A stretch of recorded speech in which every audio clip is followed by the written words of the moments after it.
வணக்கம் நண்பர்களே. மீண்டும் ஒரு நிகழ்ச்சியில் உங்கள் அனைவரையும் சந்திப்பதில் மிக்க மகிழ்ச்சி. நான் கடந்த நிகழ்ச்சியிலே கூறியது போலவே இந்த தொடரிலே எங்களுடைய விழாக்கள் பற்றிய கருத்து நிலையை உங்களுடன் பகிர்ந்து கொள்ளத்தான் ஆசைப்படுகிறேன். அதில் முதலாவது நிகழ்ச்சியாக கார்த்திகை தீப விழா பற்றிய ஒரு கருத்து பதிவை உங்களுடன் பகிர்ந்து கொள்ள ஆசைப்படுகிறேன். விழாக்கள் என்பவை மானிட சமூகத்தினுடைய கூட்டு வாழ்வின் வெளிப்படையாக உருவானவை என்று பண்பாட்டு மானிடவியலாளர்கள் குறிப்பிடுகிறார்கள். அது மாத்திரமல்ல, இந்த பருவச் சுழற்சி, பருவங்கள் மாறி மாறி வந்து கொண்டிருக்கின்ற அந்த பருவச் சுழற்சியிலே பழைய சுழற்சிகளை மீண்டும் வருகிற பொழுது அதை ஞாபகம் கொண்டு அதை கொண்டாடுகிற ஒரு மரபும் உண்டு என்று அவர்கள் குறிப்பிடுகிறார்கள். இதுபோலவே இயற்கையினுடைய செயல்பாடுகளை போற்றுகிற ஒரு மரபும் நம்மிடையே உண்டு. அது மாமலை போற்றுதும் என்று நம்முடைய இளங்கோவடிகள் சொன்னால் என்ன, வானென்று உலகம் வழங்கி வருதலால் தான் அமிழ்தம் என்றுணரப்பாற்று என்று வள்ளுவர் சொல்லுவதாக இருக்கலாம், வான்முகில் வளாது வெய்க என்று சேக்கிழார் சொல்லுவதாக இருக்கலாம். ஒரு வகையில் இவையெல்லாம் நம்முடைய கால சுழற்சியிலே நாங்கள் அவற்றை போற்றி பேணி பாதுகாத்து வந்ததும், அவற்றை ஞாபகம் கொண்டு அவற்றை வழிபட்டதுமான ஒரு முறைமை என்று அறிஞர்கள் குறிப்பிடுகிறார்கள். இப்போ இந்த வகையிலே தான் இந்த கார்த்திகை தீப விழா என்ற இந்த விழா நிகழ்ச்சி பற்றிய ஒரு கலந்துரையாடலை உங்களுடன் நான் நிகழ்த்தப் போகிறேன். இந்த கார்த்திகை தீப விழா என்பது நம்முடைய பண்பாட்டு பெருவழியில் சமயம் சாராத ஒரு நிகழ்ச்சியாக ஆரம்ப காலத்தில் நிகழ்ந்திருக்கிறது என்பது மிக முக்கியமானது. அதாவது தீபங்கள் ஏற்றி அல்லது அகல்கள் ஏற்றி மாலை வேளையில் இரவை வரவேற்கின்ற ஒரு பண்பாட்டு நிகழ்ச்சி ஒன்று நம்முடைய பண்டை தமிழகத்திலே தொடர்ந்து இருந்து வந்திருக்கிறது என்பதை நாம் எல்லோரும் அறிவோம். ஆகவே அகல்கள் ஏற்றி அந்த அகல்களில் நாங்கள் வழிபடுகிற ஒரு மரபு ஒன்று இருந்திருக்கிறது. அப்போ இந்த தொடர் வளர்ச்சியாக இந்த கார்த்திகை மாதத்திலே தீப விழா என்பதை ஊர் எடுக்கின்ற அல்லது ஊர் கொண்டாடுகின்ற ஒரு மரபை நாங்கள் பார்க்கிறோம். குறிப்பாக இந்த அகத்திணை மரபிலே பாலை நில பாடல்களில் இந்த கார்த்திகை விழா பற்றிய செய்திகளை நாங்கள் அறிகிறோம். கார்த்திகை விழா என்பதை விட கார்த்திகை தீபம் பற்றிய செய்திகளை அறியக்கூடியதாக இருக்கிறது. அதாவது தலைவன் வினை வயல் பிரிந்து விடுவான், வினைகளுக்காக அவன் பிரிந்து விடுவான். பிரிந்து விடுகிற சூழலில் தலைவி தனியே இருப்பாள். அப்போ இருக்கிற பொழுது பிரிவு துயரம் அவளை மிக வாட்டும். ஆனால் அந்த வாட்டுகிற நேரத்தில் அவள் தன்னுடைய தலைவன் இப்பொழுது எங்களுடன் இருந்தால் எவ்வளவு சந்தோஷமாக இருந்திருக்கும் என்ற அந்த நினைப்புகளை பாடுவதாக சில பாடல்கள் அமைந்திருக்கின்றன. அந்த பாடலில் ஒரு வகையான ஒரு பாடலாக வினை முடித்து மீண்டு வராத தலைவனை நினைத்து பாடுவதாகவும், அவன் இந்த கார்த்திகை தீப விழாவிலே அவன் வந்து சேர்ந்து விட வேண்டும் என்கின்ற பெருவிருப்பு கொண்டவளாகவும் அவள் இருப்பதனை சங்கப்பாடல் ஒன்று நமக்கு சொல்கிறது. அந்த பாடல் பின்வருமாறு அமைகிறது. உலகு தொழில் உலர்ந்து நாஞ்சில் துஞ்சி மழை கால் நீங்கிய மாக விசும்பில் குறுமுயல் மறுநிறம் கிளற மதி நிறைந்து அருமீன் சேரும் அகல் இருள் நடுநாள். அருமீன் சேரும் அகல் இருள் நடுநாள் மருகு விளக்குறுத்து மருகு விளக்குறுத்து மாலை தூக்கி பல விரல் மூதூர் பலருடன் துவன்றிய விளவு உடன் அயர வருகுதில் அம்மா என்று இந்த பாடல் அமையும். அதாவது கார்த்திகை விளக்கு வீடு காலம். இந்த காலத்திலே வானம் பளிச்சென்று இருக்கும். அங்கே மதியினுடைய அழகு சிறப்பாக இருக்கும். வானத்திலே காணப்படுகிற இந்த அருமீன் என்று சொல்லுவது கார்த்திகை பெண்கள் என்று சொல்லப்படுகின்ற 6 நட்சத்திரங்களை அருமீன் அங்கே காட்சி அளிக்கும். இந்த நாளிலே இங்கே தீபங்களை எடுத்து அழகாக வழிபாடு நிகழ்த்துவார்கள்.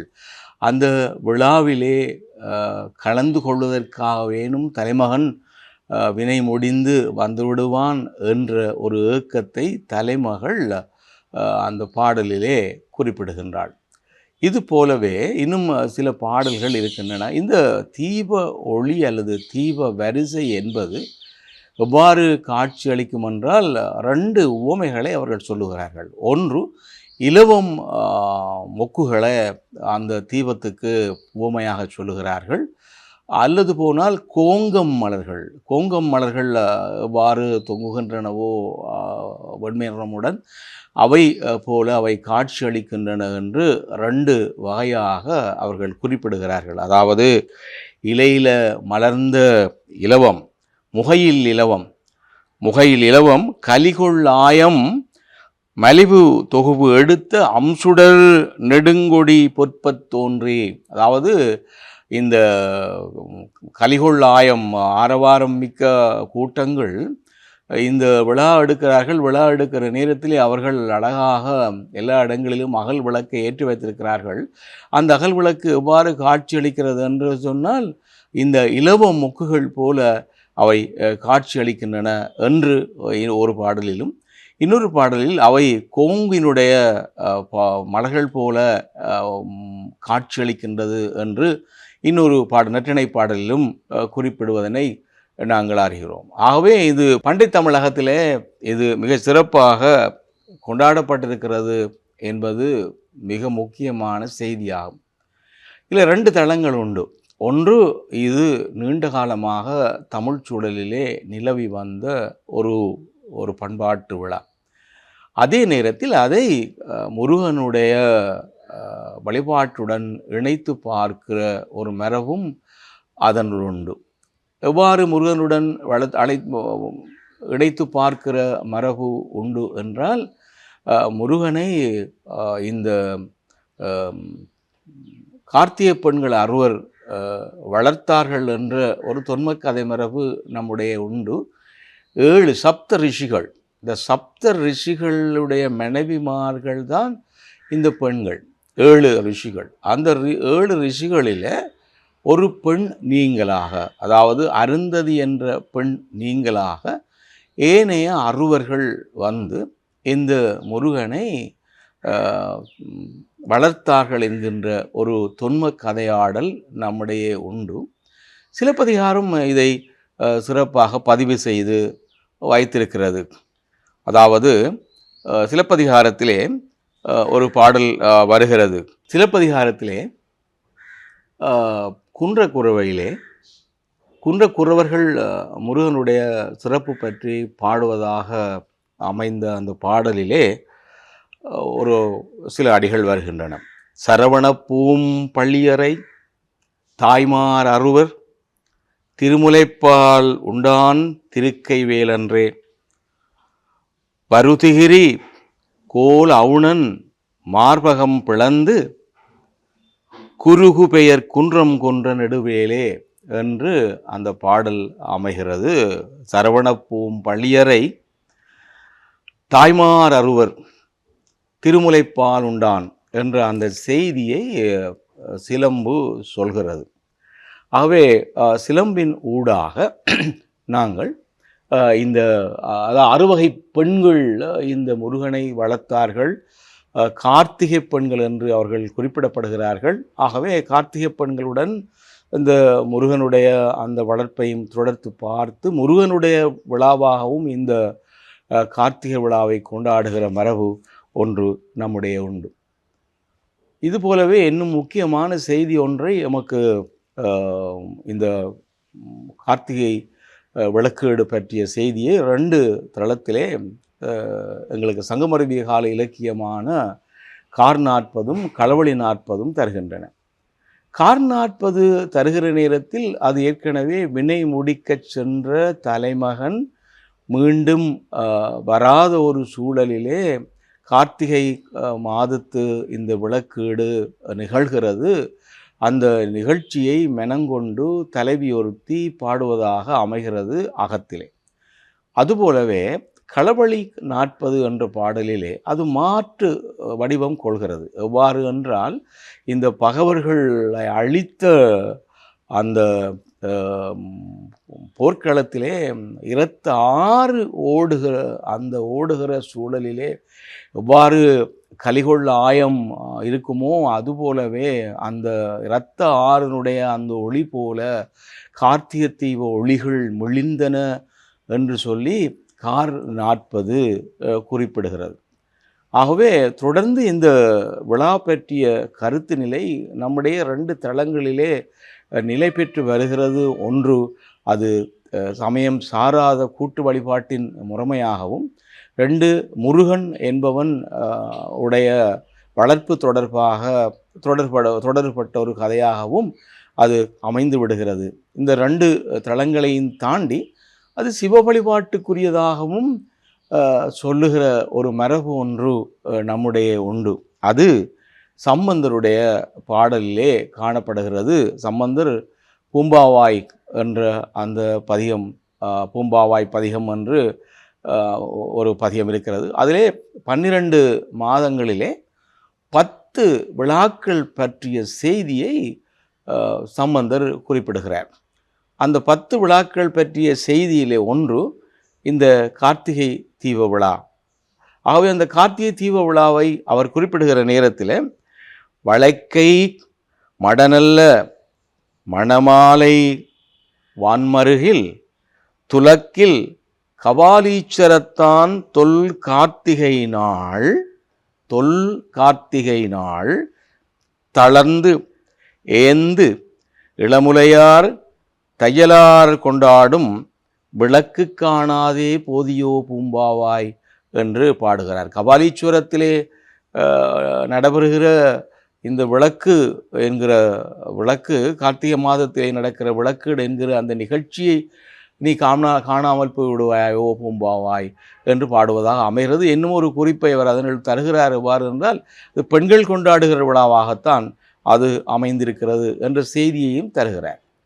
ஆக தொடர்ந்து நம்முடைய பண்பாட்டு பெருவழியிலே இந்த கார்த்திகை தீபம் என்ற இந்த விழவு மிகச் சிறப்பாக கொண்டாடப்பட்டு வருகிறது. இன்று அது பல்வேறு தளங்களில் மாற்றமுற்று வந்து இன்றைக்கு கார்த்திகை விளக்கேடு அல்லது கார்த்திகை தீபத் திருநாள் என்று கொண்டாடப்படுகிறது. பெரும்பாலும் சமய நிகழ்வாகவே அது கொண்டாடப்படுவதை நாங்கள் பார்க்கிறோம். சர்வாலய தீபம், குமராலய தீபம் என்ற அந்த கருத்து நிலைப்பட இலங்கையினுடைய அல்லது சைவர்கள் வாழுகிற சகல ஆலயங்களிலும் இந்த கார்த்திகை விளக்கேடு என்பதை சொக்கப்பானை என்கின்ற ஒரு கருத்து நிலையில் ஆலயங்களில் கொண்டாடப்பட, வீடுகளிலே தீப நிறைகளை வைத்து கொண்டாடுகிற மரபு ஒன்று உண்டு. இதை முக்கியமாக இது ஒரு தொல் நிகழ்வை மீட்டுருவாக்கம் செய்து கொண்டாடுகிற ஒரு மரபாக தான் பார்க்க முடிகிறது. நாங்கள் இந்த விழாவை சாதாரணமாக ஒரு கடவுள் வழிபாட்டுக்குரிய விழாவாகவும் கொண்டாடுகிறோம். அதே நேரத்தில் நாம் இதனை ஒரு எங்களுடைய தொன்மை வாய்ந்த விழாவாகவும் கொண்டாடுகிறோம். அதனுடைய எச்சங்களைத்தான் நாங்கள் பார்க்கிறோம். வீடுகளில் நாங்கள் இந்த அகல் விளக்கு ஏற்றுவது என்பதும், இந்த அகல் விளக்கு வீடுகளில் மாத்திரமல்ல, நாங்கள் புழங்குகின்ற இடங்களிலெல்லாம் அந்த விளக்குகளை ஏற்றுவது. உதாரணமாக ஒரு வளாகம், அந்த வளாகத்தினுள்ளே காணப்படுகிற எல்லா இடங்களிலும் அந்த விளக்கு ஏற்றுவது ஒரு மரபாக இருக்கிறது. அது கிணற்றடியாக இருக்கலாம், ஆடு மாடுகள் கால்நடைகள் கட்டுகின்ற இடங்களாக இருக்கலாம், பயிர்கள் விளைகின்ற இடங்களாக இருக்கலாம். இவ்வாறு பல இடங்களிலே இந்த விழாக்களை தீபங்களை ஏற்றி கொண்டாடுகிற மரபை நாங்கள் காண்கிறோம். ஆகவே தீபத்திருநாள் விழா என்பது நம்முடைய பண்பாட்டு பெருவழியில் மிக முக்கிய ஸ்தானம் வகித்த ஒரு விழாவாக காணப்படுகிறது. நன்றி நண்பர்களே. மீண்டும் உங்களை அடுத்த நிகழ்ச்சியில் சந்திக்கின்றேன். அதுவரை வணக்கம்.